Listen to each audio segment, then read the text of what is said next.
রাত তখন 12টা। এই ফুলটা আর একটা ছোট কেক দিয়ে মাকে বার্থডে উইশ করলাম।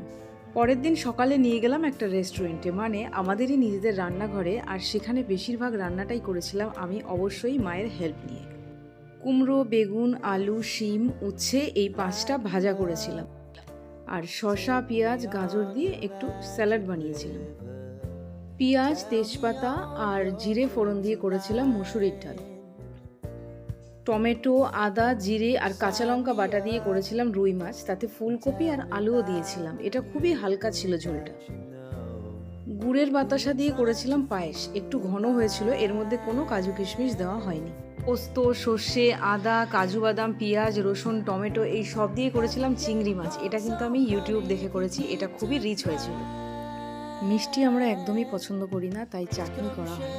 তাহলে পায়েস তো মিষ্টি, সেটা কেন করা হয়েছে? আসলে বাঙালি বাড়িতে পায়েসটাই তো বার্থডের আসল খাবার।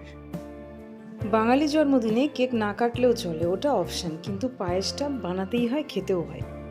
আমি একদমই ভালো রান্না করতে পারি না, তাই এর থেকে অনেক বেশি ইজি এবং টেস্টি হতো যদি বাইরে থেকে অর্ডার করে খাবারটা আনাতাম। কিন্তু নিজে হাতে কাছের মানুষকে রান্না করে খাওয়ানোর মধ্যে একটা আলাদাই মজা আছে। আমি নিজে মায়ের জন্য রান্না করেছি, এর জন্য আমার তো খুব ভালো লেগেছেই, কিন্তু মাও অনেক বেশি খুশি হয়েছে, কারণ এই খাবারের মধ্যে ছিল অনেকটা ভালোবাসা, যেটা বাইরের খাবারে থাকে না।